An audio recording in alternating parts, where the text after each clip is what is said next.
When I decided to permanently relocate and evacuate California, no one understood why. And then that's when I realized I needed to change my circle of friends because they're not seeing what I'm seeing, which was so obvious that that just means the friends that I'm around, friends and family, they're just not paying attention. They're just not aware of their surroundings. I saw the writing on the wall. I saw the fact that people were calling police, they would no longer show up. I saw that people were getting away with smash and grab robberies, murders were being unsolved, no one was being arrested, crime rampant, and they were encouraging people to wear masks while going into banks and stores. And until 2020, in all of history, when you wore a mask into a bank, that means you were about to rob the place. I started noticing that they were pushing this gay agenda everywhere. I would walk into stores and men were dressed as women and they were trying to pass that off as being normal. And the teachers would putting up gay flags in the classrooms and talking to kids about their sex life. And this was being reported by parents. So this was only inherently in places initially like California. Then I saw that I found out they had passed the Senate Bill 145, which decriminalized the penalties for being caught having sex with kids underage if the kid says he's gay too. And I was like, wow, this is getting really, really weird. So I made a decision to leave California, and I had people that were looking at me crazy, like, why would you want to leave here? Like, as if California's the only state in the country that has electricity, plumbing, an economy. And as soon as you drive out of here, you're just in an empty land, just an empty hellhole, outdoor porta potties everywhere. Like you're just going into a jungle of like, or just into a desert of the unknown. We pretend that there's no society outside of California, the arrogance. And now California has collapsed to the point that even the wealthiest billionaires are now making their escape because, well, there's a new tax coming where they want 5% of your tax starting this year, 5% of your total net worth. So if you're a billionaire, the state of California wants hundreds of billions of dollars to be transferred to them from you, just so they can give it to probably fraudulent daycares that are owned by illegals from other countries. This is how. Let's take a listen. This is going to be the story about the descendant of the founders of In-N-Out. She's the current owner, and why she's relocating to one of the three last remaining states in our republic. The last of the republic, for the most part, is Texas, Florida, and Tennessee. That's it. And she's relocating to Tennessee. I relocated to Texas. Everyone else with any sense left New York, relocated to Florida. Remember those three states I just said. So let's take a listen. $5.90. That's what this costs. $6 for a double-double from the most iconic burger joint in California history. And the billionaire who owns this place, the woman whose grandparents started this company 77 years ago in Baldwin Park, she just said, I'm done. She's moving. And by the way, as soon as this video is over, I'm talking about as soon as I get up from this chair, I'm literally going to go to In-N-Out Burger and I'm going to make a video and I'm going to enjoy it. And I'm going to tell you guys all about it. We're going to In-N-Out. Forget, we're all going to go to In-N-Out. If you're in Dublin, Ireland, if you're some of my followers that are in France or in Deutschland, wie geht's dir? Alles gut für alle Haitian here. We're going to go to In-N-Out. We're going to go try all this food. I'm going to show you guys what all the hype's about. But that's after this video. So let's continue. To Tennessee, packing up her family and leaving California behind. Like you said, there's a lot of great things about California, but raising a family is not easy here. Doing business is not easy. Now that's new. It used to be a good state to raise a family because we had something called suburbs. So if you didn't want to live in the inner city, you could move to one of the adjacent areas, or you could move 20 or 30 minutes out. I'm from Los Angeles. So if you didn't want to go to West Covina, then you could go to El Monte, or you could go to further out like Ontario or Fontana, Rancho Cucamonga. You could go to, different areas. You didn't really want to go to Pomona. That's a little too close to LA. So there's a really strong gang influence, especially when I was a kid. But you wanted to get away from those inner city issues. But what parents didn't realize is that their children that they're relocating were wannabes, and they would bring the gang issues with them. So you're trying to get your kids away from the gang. Your kids will get to a new city that's safer with better kids, and they would adopt this gang persona and come up with this new identity of some tough guy, and they'll create the gangs in those areas. So it's not like California was always like this. It took time, but it was a dramatic shift between 2020 and today. And that's why we all left. Here now. And I started asking myself, what finally broke her? What pushed a woman worth almost $9 billion, whose family built this empire right here in California, to just walk away? So I started digging. And what I found isn't just about burgers. It's about you and a bill that's coming that you can't escape. So let me tell you a story. Baldwin Park, a guy named Harry Snyder and his wife, Esther, scrape together everything they've got. They open a burger stand 10 feet by 10 feet, tiny.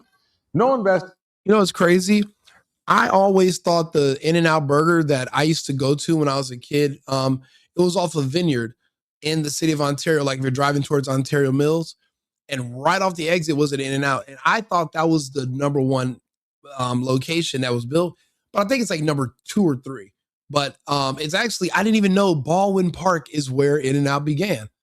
That's a history lesson for us all. No franchise deals, no private equity. Just a husband and a wife selling burgers out of a window. Harry builds the first drive-through speaker box himself with his own hands. California's first drive-through ever. Some of my earliest memories being exposed to internet were in this office. This was my uncle's office. And, for me, he was just this magical uncle. He had a larger than life personality and just seemed to make things happen. And we always had fun together. And here's what gets me. They don't expand fast. They don't cut corners. They got fresh beef, hand-cut fries every single day for 77 years. Look around. This place still operates the same way. That guy back there, he's cutting real potatoes right now. Not frozen, not prepackaged, real potatoes. Harry dies in 1976. His son, Rich, takes over. Rich dies in a plane crash in 1993. The other son, Guy, steps up. Guy dies of an overdose in 1999. One by one, his family buries their own. You know, this actually gives more credence to the fact that we have to have more kids. We need more kids because things happen. People die, but you're going to need a legacy. You're going to need offspring. Well, first things first, if you have a business for your kids to be a part of so that they're not begging someone else to give them a job when they grow up, you do need more kids. This is your contribution to society. This is what literally God wants for you. It's in the Bible. Now, personally, I don't have kids, but I'm going to be taking my own advice soon. But again, I'm working, I'm building. I want my kids, they will work for me. As a child, I worked for my family business. And then it got to a point where I didn't necessarily want my family controlling everything I do or having to be in part of all my business just because I work for them, because, family's controlling. So I ended up working for other people and branched out on my own. But you do need more kids because at the end of the day, it's billions of dollars and their family is pretty much limited because the parents opted out of having a lot of kids. So you got to look at it from different angles here. And you know what they never did? They never sold. They never franchised. They never left California. Esther, the original founder, now a grandmother, takes over at 79 years old, runs the company until she dies in 2006. And then there's only one person left, Lindsay. The granddaughter, she was 17 when her dad died. 17 years old. The last one grandchild? One. No one else had any accidental. I mean, you know, you start thinking about it, even accidental kids are kids. They're still family. Yeah, it's rough. You had a kid out of wedlock, you know, and I don't promote that at all, but Jesus, that's better than nothing. It's still family. You guys can still grow and be there for each other. And I'm from a really big family, huge, where there's too many of us actually. And for the most part, we're all men. It's me. My mom had, you know, a bunch of sisters, and because, you know, my grandparents had a lot of kids, and then they all had sons. So it was really just me and a bunch of my cousins, and we're just all out here in the world doing different things, trying to make different things happen. That's important. That's extremely important because you want to diversify your family so that you guys can grow, but you guys can also have each other. This woman's alone. She's the lone granddaughter. This is a lot of pressure, but it looks like she's handling it well from what I can tell. She's doing really, really well. Last Snyder standing. She inherits a $1 billion company. You know what she does? She stays. She raises her family here. She builds the company to over 400 locations. She fights for California for 77 years. 4 generations of this family bled for this state. And California broker, COVID hits. Sacramento says, check your customers' vaccine cards or we shut you down. Could you imagine going to a fucking fast food restaurant and they're asking you about your personal medical information so that you could buy a burger and some goddamn salty fries? If that, see the reason I left California, one of the reasons is when they started talking about doing the vaccine passports, where they wanted you to, not only they wanted to force you to take a medical experimental substance that no one to this day can verify exactly where it comes from. The technology that they're finding inside of it is an easy 100 or more years ahead of the technology that we have today. We do know these vaccines. Well, they're not even vaccines. We do know these injections were created long before warp speed, sometime in the early 2000s or late 90s. We don't know anything else about them. We don't know. We know Pfizer and Moderna and AstraZeneca and Johnson and Johnson. We know they didn't come up with this injection, the mRNA. They didn't create the technology. We don't know anything else. We don't know. So they wanted to force you to take it, and then you had to show proof. Because a stranger, some kid with a mask on, is going to ask you to verify your personal medical information. To hell with 100+ years of having HIPAA laws and protections and all these things about privacy. To hell with them all. Because the television and some weird asshole named Fauci and a couple of Democrats are telling you that you need to do this to save grandma. Yeah, screw you and grandma, bro. No. So I actually had a similar incident like this with Gavin Newsom. They wanted me to shut down my corporate housing company because, well, they were saying, oh yeah, you're a super spreader because you're still housing different people day by day. And what if they're bringing in a virus? But I'm not an idiot. I understand that viruses don't even leak. They don't even exist. They technically do not exist. There's been no proof that there's any such thing as a virus. A virus is a theoretical proposal for how disease spreads, but it's never been verified. Germ theory is itself a theory. We don't understand how sickness is spread no more than we understand how multiple different women's periods can sync up at the same time. The way that's like this weird mystical thing that happens, it's the same thing about how people get sick. We still do not understand. They've experimented in the past, and they've taken sick people, and then they've experimented on hundreds of prisoners where they were taking bodily fluid from sick people, having them sneeze and cough on others. They've never once been able to actually show that This one sick person gave another person a sickness. They've never been able to verify that, and they've tried. So me knowing all this information, I'm like, no way I'm playing this game. I'm out. I don't get me wrong, I kept my business open, and they sued me and they were taking me to court. And on the day of, they dropped everything against me. So I won. But my competitors at the time, everyone else around me in California, my friends, you know what they were doing? Oh, Rico, I don't want my apartments. You want to take them over? Oh man, I'm selling all my furniture. You want to take them over? And you know what I said? Abso-fucking-lutely. Yep, I'll take them all. So now my portfolio goes from 8 Airbnbs to 20 to 25 to 30.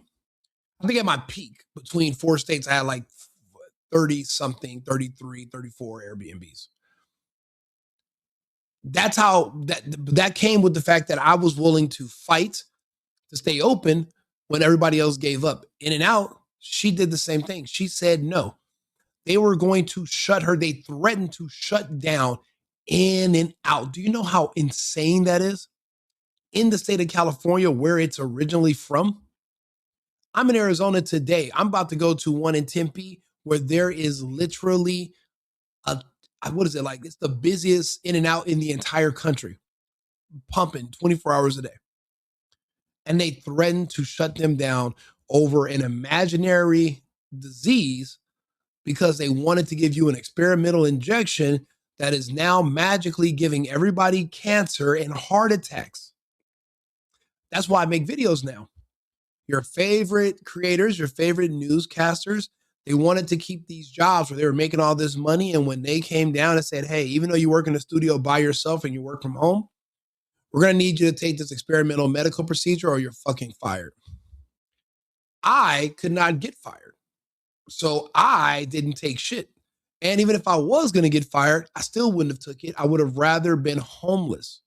I would rather sleep on the streets, me and my dogs, than to let anyone coerce me or force me or threaten me into doing anything that I don't see the purpose in doing. We had to draw the line somewhere. I think now with not just the COVID stuff, but if she has children, if she has sons, and she sees that there's literally a push for your boys to be girls and to be gay, she has to get them the hell out of there. Has to. I have friends that I told them a few years ago, hey, you know, your little boys, you got to get them out of school in California. You got to homeschool them. And people laughed at me. And now some of them, their sons are wanting to be girls. They're already, you know, they're coming to a certain age where you can tell who a boy is going to be. And they're wondering like, well, what happened? What did I do wrong? And I'm like, well, it's not you. There's a school you send your kid to. They spend twice as much time with your kid per day. The school is implementing their values into your son. It's not you and your values. Matter of fact, they're going to turn your son against you in a couple of years. And when they go off to college, they will come back a multicolored hair, septum wearing, confused Democrat protester, and you are screwed. No more ambitions of having grandchildren or passing on your lineage or being a grandparent. That's a wrap. This woman sees that is coming. That is the goal for her family. If you stay in California, that's what Gavin Newsom wants for your kids. He wants more trans kids. He wants your kids to be trans, which is basically he wants your kids to be confused and abused, mentally ill and suicidal. He's calling for it.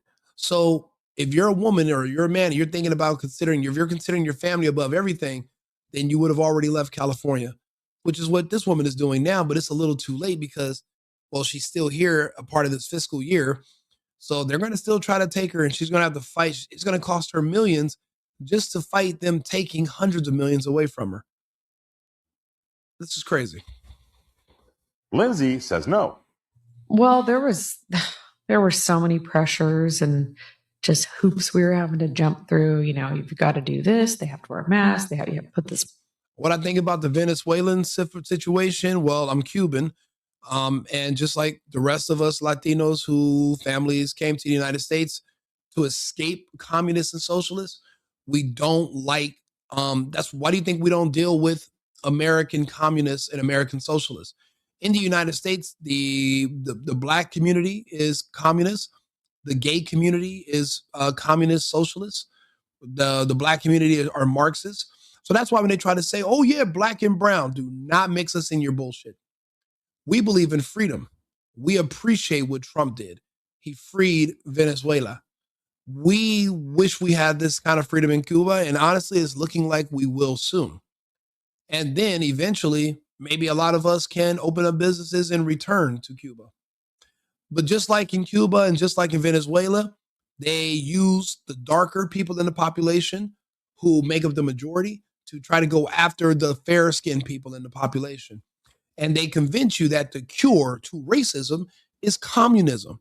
Just vote for me. But really, and that's the reason why everybody that looks in Cuba, lives in Miami looks like my mom, but everyone that looks back on my country looks like me and my dad. There's a reason behind that.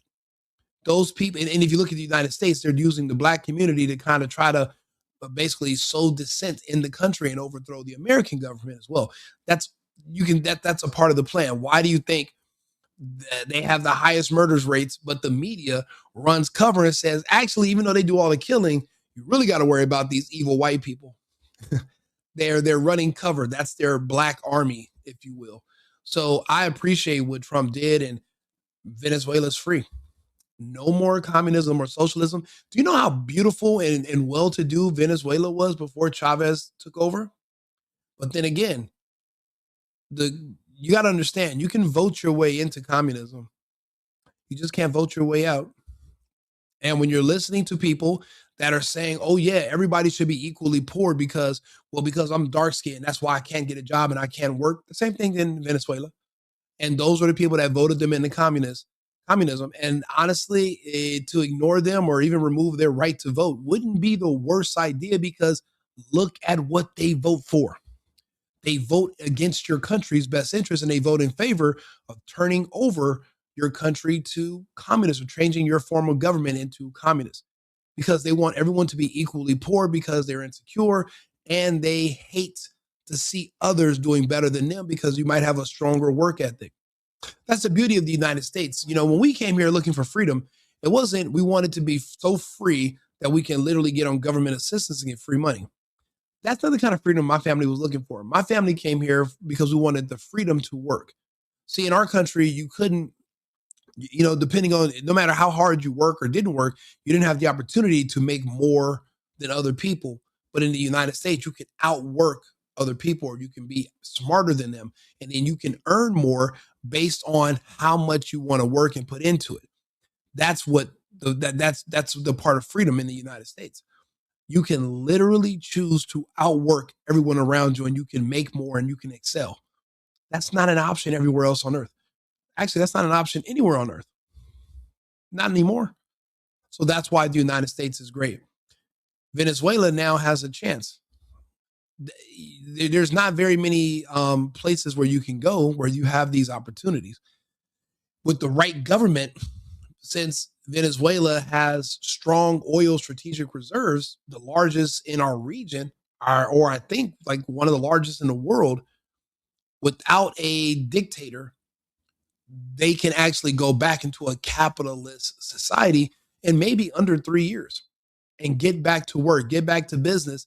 And their people who fled, the 8 million Venezuelan people that left the country, they can be repatriated and come back. So, and that's the goal. They're celebrating in these other countries, and they're like, well, we're ready to go home. It's a beautiful place. I mean, I live in South America, so it's an amazing place. So that's what I says. Plastic thing up between us and our customers, and it was. Oh yeah, absolutely. I'd support Trump. Who else would I support? We only have one president. Really terrible. Her company released a statement, and I'm going to read this to you because it matters. We refuse to become the vaccination police for any government. It is unreasonable, invasive, and unsafe to force our restaurant associates to segregate customers. Held the line. Like, we're not policing our customers. What the hell? You know what California did?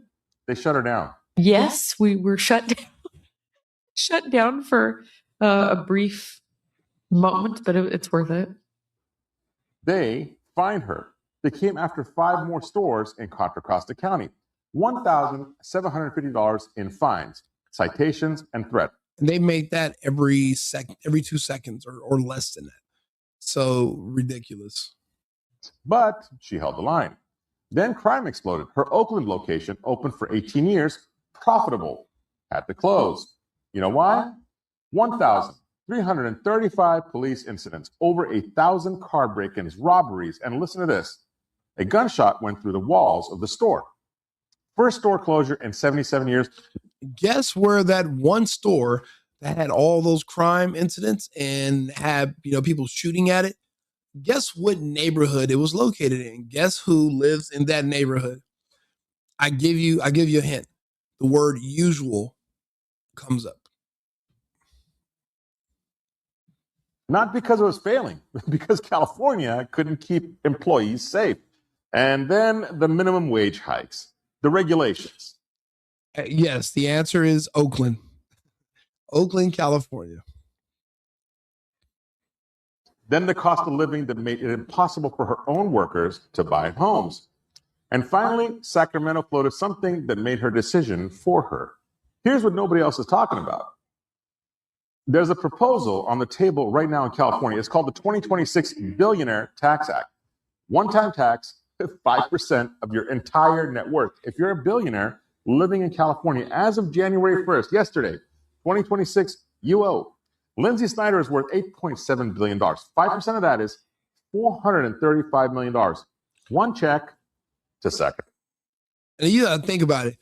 We just now found out all of our tax money is being laundered and given to illegals and scamming migrants from other countries in the world. And because the truth of the matter is this, all these migrants that we're seeing in the country, like 90% of them don't actually want to be here. They didn't come here by choice. They came here because they were hired. And when I say hired, it's because they are literally paid to be here. So what these governments are doing in these cities is they're overlooking the fraud because that's their compensation to these people to come over here and just be warm bodies, because unfortunately, that's how our system works when it comes to assessing how many congressional seats per state one will get, is how many people live in a state. It doesn't matter if you're a citizen or not, which is a huge oversight. Only thing that matters is if you are a living person. So that's why they've been importing and bringing all these people over here. But these people are from other countries. They're not stupid. You have to pay them. And if you're paying them to come live here, then you got to pay for my housing, my food, plus you got to pay me a stipend every month, which was a problem because when Trump cut that off back in October, well, these people were showing up to town hall meetings in their area and saying, hey, you got 2 weeks to make sure I got my money or me and my family are leaving. Now, when Americans are hearing this, we're like, wait a minute. I thought you were here because you have nowhere else to go. Leave and go where? They're like, yeah, we're going to go back home. They're like, wait a minute, I thought your country was war-torn. And they're like, what war? So a lot of Americans were thinking that Costa Rica's at war and all these different, and Colombia's at war and all these places. There's no wars. These people are literally paid to come live here. And also they're paid to vote. And then because there's no auditing, that means illegals can vote too. Because why can't they? They're not going to be arrested and there's not going to be an audit. You're not going, and then even if there is an audit, you're not going to change the election results. We learned that after 2020. After knowing that your tax dollars are basically going into buying and paying people to come here to replace you, how much more do you want to give more money to the government or zero now? I'm leaning towards zero. I will not be filing anything in 2026 until we find out what the fuck is going on. There's way too many Somalians and other foreigners. Dude, there's a guy that works in the government in Somalia. He even has a daycare over here that's scamming. How is it that elected officials in other countries can open up scam businesses in the United States and they don't even live here? And you think that I want to give my tax money to the same people that allow that, who are mismanaging it. You think I want to give them more? And you expecting this woman to give up 400 million to a country that can't even weed out the scammers from other countries and that are letting us just get screwed every day because they don't know how to manage money? No, the answer is no. We're not doing that. Sacramento. We're building an office in Franklin. So I'm actually moving out there. I gave them a lot of notice, because we love them and want to make it as easy as possible. But by 2030, we'll close the Irvine office. She's building a new headquarters in Tennessee. The address, 1948 Double Drive. That's not a coincidence. That's a statement. Now she's going to be fine. She's got lawyers. She's got accountants. She's got a ranch in Tennessee. She's out. But here's where the story becomes your story. You're not a billionaire. You're not leaving. You got a job here, kids in school, probably a mortgage. When she leaves, when her tax dollars leave, when the billionaires scatter, Sacramento's not going to cut spending. They're addicts. They're going to look around and say, who's left? You're left. So let me do the math for you. You make $130,000 a year. That's a good job. Electrician, warehouse manager, maybe you're in tech. 5% of $130,000, $6,500. That's your emergency fund. That's your kids' braces. That's 2 months of rent. Gone. You make $272,000. That's what they call middle class here in California, which is insane, but that's another video. 5% of that is $13,600. That's daycare. That's your property tax bill. That's your family vacation that you'll never take. Lindsay Snyder was looking at $435 million bill. She left. You're looking at $6,500, $13,600, and you can't leave. That's the game. The billionaire escapes, you're trapped, and you pay the bill they left behind. This burger is $6. The woman who made it possible, whose grandparents invented this in 77 years ago, just said goodbye to California. She held on longer than Tesla, longer than Oracle, longer than Chevron, longer than SpaceX, but she's the last loyalist. And even Chevron they're just now relocating to Houston. They just announced it. So she's right after Chevron. The biggest companies are all pulling out of California. They don't want anyone here. They want California to be a communist, socialist country like Venezuela. That's what they want. That's why do you think they're so mad about what happened to Maduro? Because that's their goal. That's their goal, ideal place. California is and will be a Venezuela if we do not rid the government of the corruption and pull those officials out of there. If we keep letting Democrats with their fraud create a supermajority in California, then California and our entire West Coast will be the next Venezuela. She said, enough is enough. This place isn't going anywhere. Not yet. 281 locations in California. But the heart, the owner, the future, well, that's in Tennessee now. And you're still here paying for the roads that she used, the schools her employees' kids went to, the infrastructure that built her empire. She got rich here. She got out. And guess who's left holding the bill? You. If you're new here, I break down how California policy hits your wallet. Subscribe. I'll see you in the next one. Informative and great, but it's good to see other people finally seeing through the veil of BS in California.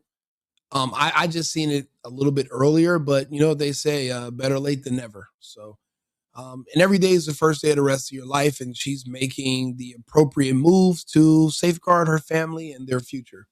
And I respect that from her. Hopefully she didn't fall for the propaganda and they didn't give each other the shot. Or there'll be another family that is basically American royalty that is going to have a curse. The Kennedy family is already being followed up by the curse of the vaccine. It just had one of their granddaughters just passed away at 35. This vaccine situation is the reason. It's one of the main things I always talk about every day, but it's because of a reason. I was just at Starbucks just now. One of my best friends, one of my best guys I've ever met. He lives out here, and he's in there, and he was like, they just out of the blue found a mass in my mother, and and he tried to stop her from taking those vaccines. Now she's literally in the hospital. I'm about to go see him right now once I get done with this live. This whole, they injected all of our friends and family with poison that is literally giving them cancer and heart attacks and killing them. So that's why this is such a huge and major deal to me, and it should be a big deal to you if you're not. But if you're not noticing everybody around you dying, it's because you're not paying attention.